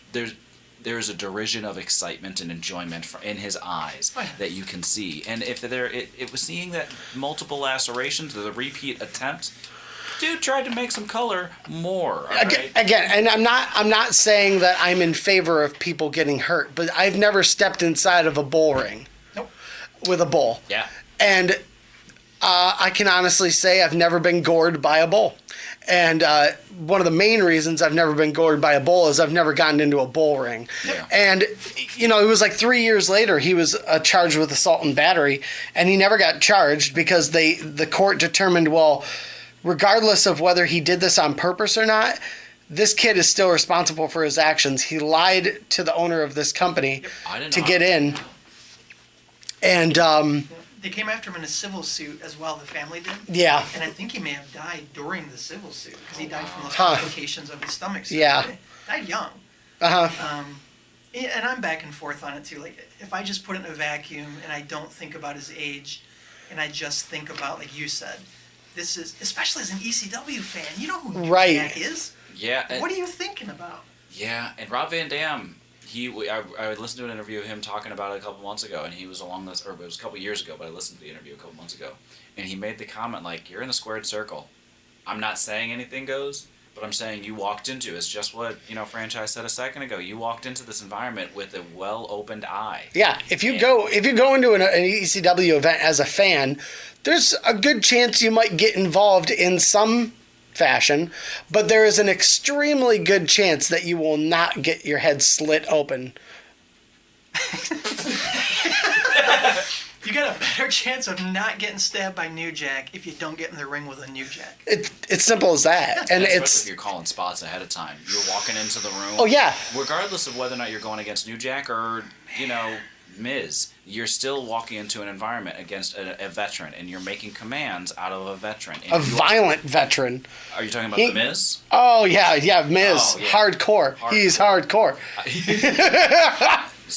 Miz is a workhorse. Love that man. Straight truth, no lie. I respect the hell out of Miz. Yeah, I've come around on it. But you said Hurricane Lana? What? I said I've come around on it. Lana. But yeah, you regardless as to whether, no matter where you are on the totem rule of thumb is, it may be any work environment. You work in a front line of McD, you're not slapping the manager asking for your own shift. Like, straight truth, no lie. Yeah. You don't start making demands out of individuals who have more clout than you. Why? Because you know your place, you grow the ranks, and especially if you're coming in as a super fan trying to make a name for yourself. Yeah. It's not the arena. It's not the environment. Again, it's not the place. I think it kind of goes back to that time period too, where everybody gets so excited that they want to be a part of it, that this kid had no idea what he was stepping into. I don't. And ECW was so low key at the time that he pulled it off amazingly, but it didn't work out in his favor. Now that I'm thinking about it too, I mean, we're being perfectly fair.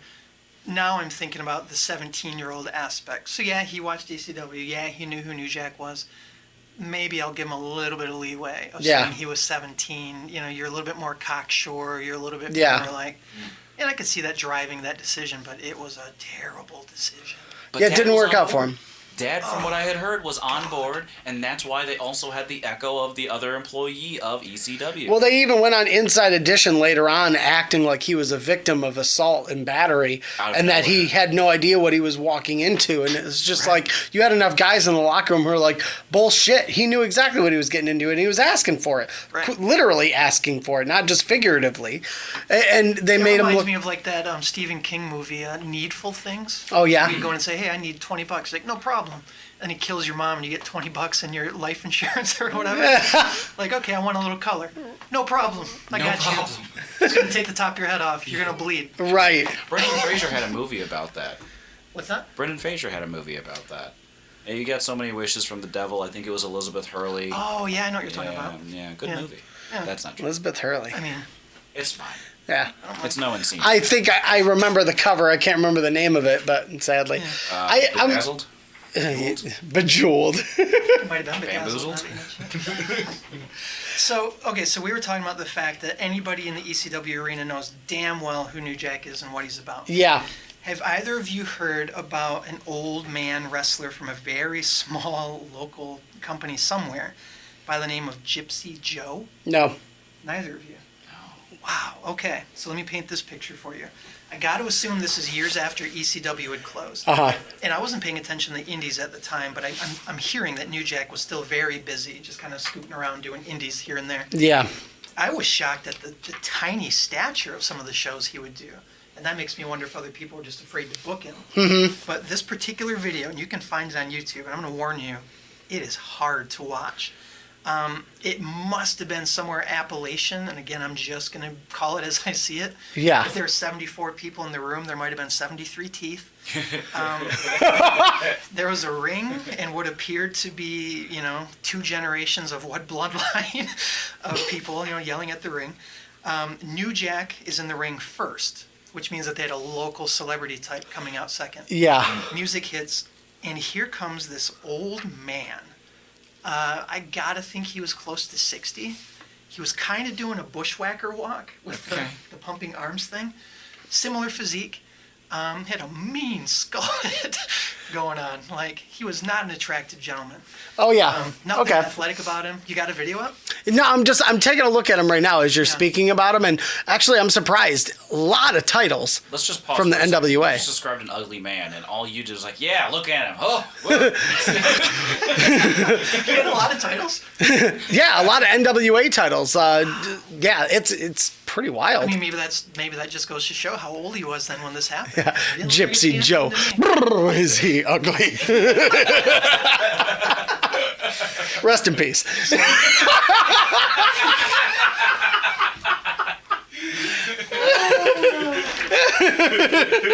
Now, what you just looked up, did it say anything about Gypsy Joe being a hardcore legend? It doesn't even like. There's a video of New Jack talking about the incident, but even scrolling through his Wikipedia page, there's not a whole lot of. There's a little bit about his legacy and obviously about his career and everything. Yeah. But look at all those titles. Look at those NWA titles: 6-Man Tag, Southern Tag, World Brass Knuckles, World Tag. Mid-American tag, Southern tag. Actually, this makes a lot more sense now. That's that you're telling wild. me that. I'm really glad we're talking about this. Yeah, that's wild. And So imagine anybody who's got that level of accomplishment. Yeah. And at his age, that must have happened late 70s, early 80s for him, which again goes back to that legit tough guy yeah, no doubt. kind of era. What this dude attempted to do was no sell everything New Jack did. Oh, Wrong. it's- Wrong decision. And so we said everybody at ECW knew New Jack. I got the impression that not a single hayseed in that building had ever seen or heard of New Jack ever. oh, right. So they were just cheering on Joe. Oh my God. You know, let's go, Joe. And Is that how Joe died? well, No. shockingly, no. So, and I'm going to give credit where it's due. He's New one of Jack five. was absolutely selling some of this old man's offense. Like, he got put in a headlock. He was Yeah. selling it for days. He got hit a few times. He looked like he was selling it. But as soon as he returned, Gypsy Joe would just start doing the bushwhacker thing, like marching around the ring. New Jack let it go for a few minutes. They get out of the ring, and you see the moment it happens. New Jack grabbed a chair, hit him in the back with it. He no-sold it. He then whacked him in the face with it, hard. Holy crap. You can tell, like, whoa, what just happened? Now, the people in the crowd are used to seeing Gypsy Joe, like you're saying, NWA legend, apparently local Yeah. hardcore Huh. legend. No selling a chair shot to New Jack. What do you think New Jack wants to do next? Oh my gosh, yeah, just destroy this kid. He goes for the barbed wire rimmed aluminum bat. Brings it over, hits him in the chest, hits him in the back, as people do. Gypsy Joe no sells it. This proceeds to leading to New Jack hitting him in the head repeatedly with his bat. And I mean, he Oh was my God. going for it. He was still trying to no sell that shit. Now, the hayseeds in the crowd who have been going, let's go, Joe, Yeah. it's getting quiet. Yeah. It's getting real uncomfortable. And we keep coming back to race, but this is important this time. He was the only black dude in that room. And all of a sudden, you hear the N-words start getting thrown around quite a little bit. And then that heat becomes something else. And Yeah. he just kept upping Yep. it. You've never seen anything like it. He throws Gypsy Joe in the middle of the audience, follows him in, and these people are running for their lives. Like Yeah. those old Japanese videos that people do. Yeah. He comes in, and it was really weird. The chairs were like attached at the side. Oh, I know how that, So he yeah. wanted to pick Yeah. up one of them, and all of them came along. So he basically hit Joe with like 7 chairs at the same time. Threw him down, just piling chairs Oh on my him. gosh. Grabs that bat, keeps hitting him. I thought he was literally trying to kill dude. Oh yeah, absolutely. Well, Yeah. it was apparently it was in 2003, and Gypsy Joe was 69 years old. Oh my God. 69 years old You have 69 years old, and that man's getting beat in the arena. with weapons, literally. I mean, I'm talking about you're watching an attempted homicide. Right. There was zero wrestling left in Golly. this. And he was getting in these people's faces, like daring them to fight him. Yeah.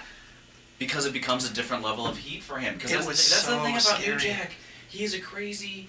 Particularly, he loves the heat. He loves the anger. He loves getting people yelling at me in any way possible. As long like what was going on with the new Metro Transit thing is that his well Metro Transit Authority. I love those guys. sponsor. Not a sponsor. Not a sponsor. But the transit incident is that he straight up encouraged it. Like you just said a little bit ago, grab the mic. He started yelling at the audience. Yeah. It's that cheap heat But- that he starts throwing the fire on, or the gas on that fire, as a way to kind of encourage or give cause to his the demented mentality. And I'll say this too. Again, there I'm is saying a that to his face. right. Well, there's a little there, but there is a big difference between what we spoke about in the last episode about Bubba Ray Dudley wanting that Yeah. heat and wanting that Yeah. he wants the audience, but with New Jack it's almost like he wants it because he wants to see if you'll make a move, because he really wants you to make a move. And if you Say do, something. Say you're something. really going to get it. Oh yeah. Right. Because that will give him a reason Because now he's got a reason to fuck with you. to destroy you in any way possible. See, with Bubba Ray, I don't think it was ever across that tipping point. I think he just did it because he loved the heat and he generally wanted people to kill him. He would have been willing to fight them. Yeah. He didn't want to have an excuse to murder them. Right, exactly. He wanted the audience to feel like they wanted to kill him. New Jack wants the audience to feel that way so that he can kill them. Yeah. Yeah. And I think that's... I want you both to watch this thing. So we Yeah, apparently it went super viral, and I've never even heard of it. I've never even... Scary. Well, I bet. 69-year-old man beating near to his end of his life. Poor Why? Gypsy Joe. There was something especially scary about the fact that he was still trying to no-sell it. Yeah. I was like, why are you still in character, dude? What Right. are you doing? Pride. You're being It's over. murdered. Because It's over, sir. It's the pride of. I'm going to assume. I would say is that there's the level of pride that man probably held in his own town, in his own arena, in his own place as an NWA hardcore champion. I mean, That's scary. He doesn't want to let that go. As the Iron Sheik notoriously said, he got humbled. Yeah.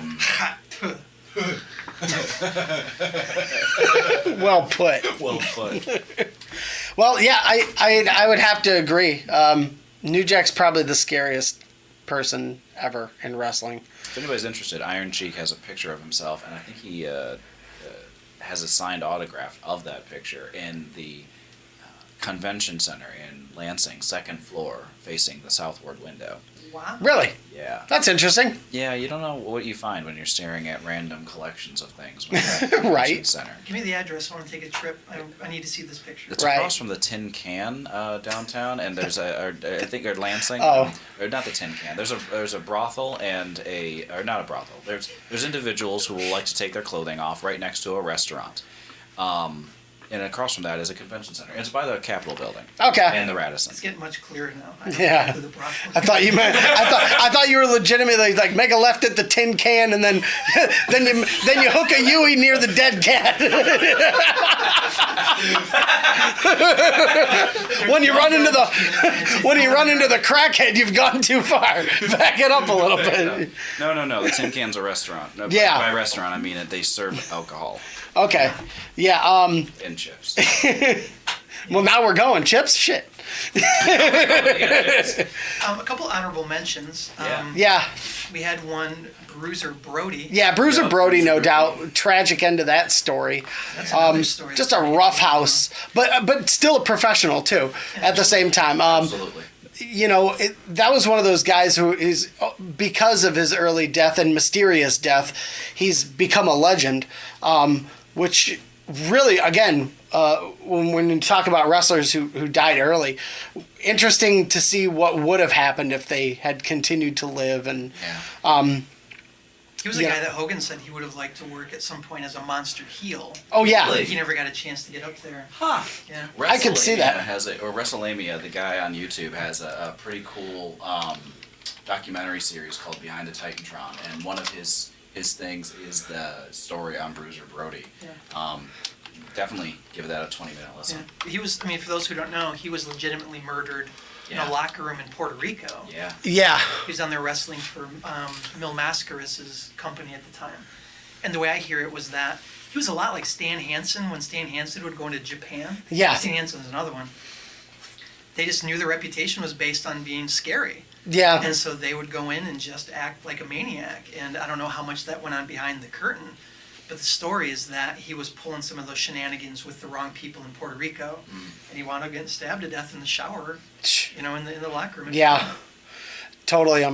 Unbelievable. At the time, people were just. I mean, that just didn't happen. No. Yeah, Nobody- somebody cheated him out of money, and that's what that whole situation turned into. Yeah, Viano, basically the guy who did it, like they never really pinned it on him. I guess Right, he they got couldn't. renowned Wasn't he a luchador or a master Yeah, wrestler? yeah. Yeah, So yeah, just talk about like, if I ever become a wrestler, and I won't, yeah, I'm probably not going to go to Puerto Rico specifically because of the fact that that murderous dude was allowed to just keep on living Yep. and working. that's Good wild. Topics for a second here. When you say maybe not, I disagree. Diamond Dallas Page entered into the wrestling ring in his 30s and has made one hell of a career for himself. Yeah. I'm just gonna say. Oh, I know I'm not going to. Right. Because I don't want to see it. But another one too, Abdullah the Butcher. Oh, yeah.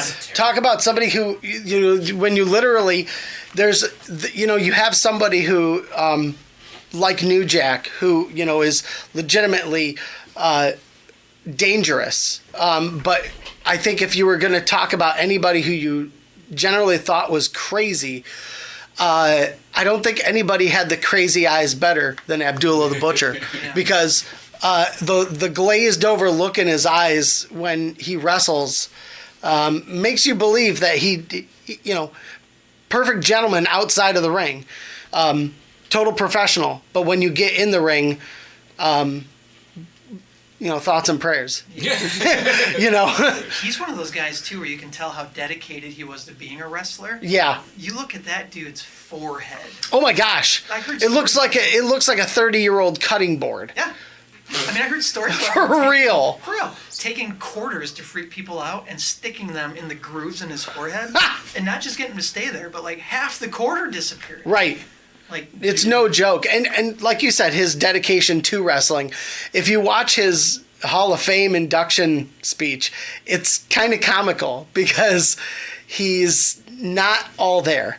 And it's not that he isn't all there as in like he's psychotic. It's just after so many years of like just abusing your body for other people's entertainment, the guy's not going to be an English scholar. No. He's not going to get up there and give a heart-wrenching soliloquy about his career, and it is what it is. But then when I saw that originally, I was like, that's kind of funny. Yeah. That kind of long-term punch drunk thing. Oh yeah, exactly. When I look at Sabu from the ECW, Yeah. how broken down he's become. Sabu. He's still real like cognizant, but I see him moving into that land sooner than It's- later too. He's it's just shut scary. down hard. Yeah. It is scary. And it's sad, too, because in the long scheme of things, people will always talk about, the body slam at WrestleMania 3 or, all these big WrestleMania moments in wrestling. And, man, some of the craziest moments happen in the ACW arena that are just going to get swept under the rug, unfortunately. Yeah. And it's sad because... Business as usual, but it was not usual. No, it wasn't. Something really special was happening in that arena. And unfortunately, those guys are now paying the price for that. But, I mean, at least we're around to appreciate it still. Yeah, there's, like I said, wrestling has never been a pretty sport. It's always been rough. And they're trying to pretty it up now because they have to save face. But it's not good pretty. No. It's not entertaining pretty. And some people like it because they like it wholesome. They like it family friendly. And I don't know. I just kind of... I want it to get back to natural. I want to get it back to it feeling natural. That's why I like All Elite. Yeah, feeling natural. I don't feel like anything in WWE right now is very natural. I think everything is so over-scripted. You can tell that they're putting on a stage performance. Right. And Interestingly, that's what a lot of people critique is on AEW. Is they say it looks too much like ballet because they're helping each other set up for Right. moves and stuff. I mean, if they're going to be helping somebody, I'd rather you do it at top speed, at, high velocity, not doing it ultra slow motion. it's like, have you ever watched wrestling?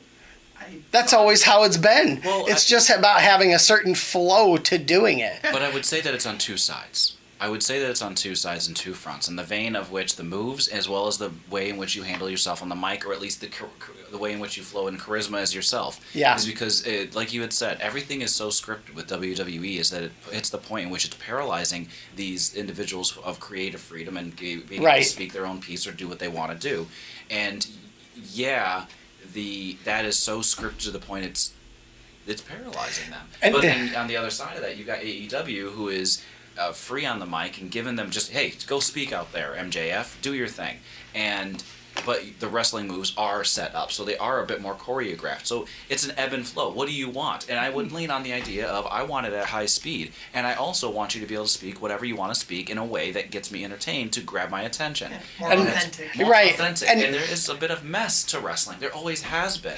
It's a little Yeah. splat. It's not a neatly colored in the lines choreographed material. Yeah, choreographed. Shut up. But the fact of the matter is that. Well, okay, let's be real about it, though. People who are like, oh, I don't like AEW because it's just somebody setting up for another move. And it's like, okay, but, like, we're talking about a sport where somebody pulls on someone's arm and then they voluntarily run to the ropes only to come back at their opponent to get hit. Okay, so, like, Thank you for saying that. This is an opportunity to shit on Jim Cornette for a hot second. yeah, Hey. All he ever wants to do is talk about people blowing kayfabe. yeah. He wants to talk about the people in AEW not looking like athletes, making fun of them and all that. He's most known for the Midnight Express, which included the body Adonises of Bobby Eaton and Dennis Condrey. Yeah. They looked like car wash managers. I don't know if either of them ever picked up a weight in their life. except Right. for Car wash beer curls. managers? It's a very At specific... best. I know. No, that was intentional. Right. I pre-planned that because that's exactly what they look like. I know what I'm talking about. So, and then who was it beyond that? Big Bubba, who was Right. a fantastic wrestler. He didn't look like an athlete. Like, Right, exactly. All of these critiques he makes are just coming from this point of people who have some idealized version of what they think wrestling was supposed to be. Yeah. Which is always past tense. And then they want to gripe that the new thing is blowing it. When in fact, if they are, they're not blowing it in any special way that he hadn't already blown it 30, 40 years ago. Yeah. It's like The Undertaker. Everybody loves The Undertaker.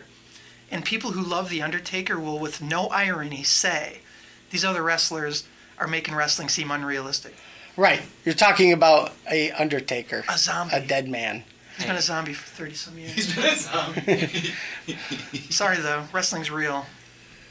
Yeah, completely. But here is what's real. This was the last one on my list. We talk about Vader in this room quite a little bit. Vader, Fans of man. Vader. Friends Yeah. of Vader. What do we know about the fight Vader had with Stan Hansen in Japan when Hansen popped his eye out? Oh, crap. Yeah. Oh, my gosh. I completely forgot about that. I have not. He has not. No one has. Vader come in hot, and this is my thing. He was a college football player. Yeah. I think he had that mentality that Lesnar had about, now I'm in a fake sport, but I'm going to try to be a real athlete. Right, exactly. Stan Hansen was a real wrestler, still real wrestling. And word is that he just punched him in the head so hard, his eye literally popped right out of his head, and he had to shove it back in. Oh, my Yep. And he gosh. finished the match anyway. Two You can find hooks. that one. You can First find it two on YouTube. fingers. Yes, he did. First two fingers. Folded it in. Started with the, you got your index and your middle, and then he started off with the very bottom of that knuckle. So he was starting at the inside of his eye, and then slowly pushing it back in, leaning, like rolling his hand away from his face with the index and middle resting on his brow. So he just like pressed forcefully with his hand towards his head and rolled out. Yup. I don't Nope. know.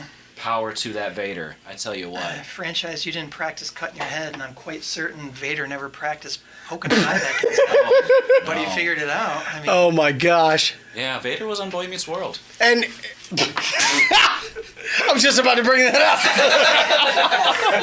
up. My favorite show of all time. Hey, don't you talk shit. But no, and Vader was, again, a former world champion, WCW heavyweight champion. And then he came over to WWF, and it was kind of like, again, gimmicky. Whereas in WCW, he was legitimately believable as heavyweight champion. I loved the way they booked him in WCW way better than when he was in WWF. they let him be really violent. Yeah, and it just, again, His you hits could, mattered. yeah, That was the but thing. They mattered. but he was always talented. He was always talented. Again, a guy doing a moonsault off the top rope who's nearing 400 pounds. You got to give it up to somebody who's willing to take that risk. Who was his manager? James E. Cornette when he was in WWE. There we are. Yeah. All Yep. the way around. So, but yeah, definitely, Love the you fruit, know, hate the tree. you got to throw, yeah, I mean, I don't say that about corny. I mean, there's some things I have qualms with, but I right. don't like corny. yeah. But yeah, there's been a lot of guys in wrestling and women, obviously, as we've discovered that it just Luna. it's scary. Yeah, Luna and Luna is is up there. Yeah. She was always in Aja character. Kong. Yeah. Yeah, Aja Kong, Luna. I will harp on Luna. Luna has always been someone that I have found a great deal of respect for and fear of. And then, but in that sense, I would say with Haku, maybe not the fuck with on the side of the road, but more so in the sense of in the ring, doing their thing, intimidating persona, allowed to use that character to eat away at other people's strengths and talents. Two instances that I think kind of watered it down, but didn't. One instance that watered it down, but one that completely took away my affection and love for Luna. One that watered it down was the relationship with Goldust. I'm a very, very big fan of Goldust. No ifs, ands, or buts about it. Always will be. Always will be. One of my favorite wrestlers, one of my favorite personas through and through, throughout the whole entire iteration of it. It's something that I admire and I like that persona and that character. And that's why I will always follow Dustin Rhodes and I will very much appreciate his work. The other side of that, except for Seven, the other side of that is Luna when she was with that posse of the weirdos. Or Oh yeah, the oddities. The oddities. And you know what? ICP performed the Oddities song at Hallowicked on Halloween. Is that right? That was like the second or at your third. show? Okay. Yeah, the second or third song they started playing the Oddities entrance music, and I was like, yeah! I was covered in Faygo. I was like, this is freaking great. awesome. I was not expecting that. But yeah, the Oddities, Yeah. again, a perfect fit for all of them. Yeah, we- To have her there. Yeah. Again, like you don't want to mess with her because she'll probably stab you with anything that's nearby, hard and deep. I liked her. I mean, I won't fuck with her, but I liked her. Right. If she ever Dope. hits me, I'm selling it. That's all I'm Right, There's no exactly. question. You have to. Because Feel every piece because I'm going unconscious and staying that way. That's right. I'm doing the possum defense. I'm just dead. right. I'm dead. Oh my God, he's dead. Well, we're gonna get into another topic next week. I'm going to talk about some would-be champions and woulda, coulda, shoulda throughout the round table here, so to speak. We're going to talk about people who either never held a title and what title they should have held, in your opinion. Also, intercontinental champions who were never world champions. There's a plethora of those in World Wrestling Federation history. Also, WCW television. And what was the United States Championship as well that they never The captured? TV title over there. Yeah, the TV title, but I guess the United States Champion was actually their Intercontinental. Yeah, that's true. I think you could say that. Well, I mean, you look at Bill Goldberg. That was the first title he won before his. He was actually U.S. and world title when he won from Hogan. Yeah, honestly, the U.S. title was probably held in higher regard than the TV title. No doubt. Yeah, TV title was the Intercontinental title of ECW because of Rob Van Dam, Oh, that's fair. Yep. Rob Van Dam. who only forfeited it because he got injured. Battle. He would have probably just been TV champion forever. It had been going on 2 years, I think. Right, Wasn't it? absolutely. It's one of the longest tenured champions of all time. Really? So, but we'll talk about what, we'll give a week to think about some of the athletes that we think probably should have had a second up. And, because of other reasons, never made it there. And we'll also catch up on what happens within the next week or so in the world of professional wrestling and see how these recent events play out and what changes. And maybe we'll catch up on some more in-ring action as well. Been a little away from it lately. Yeah. I've been trapped on a tarmac in Saudi Arabia. I haven't been able to get around. Yeah, I know how you feel. Employees. That is so unfortunate. My wife's been making out with another guy right in front of me. I You know can't what, do nothing Marcel? about it. I Oh, can't feel do so nothing bad about it. myself. Right when I was about to do something about it, some big greasy guy came out and said, "Nah, Bobby Lashley. you're fighting me." No, you're fine.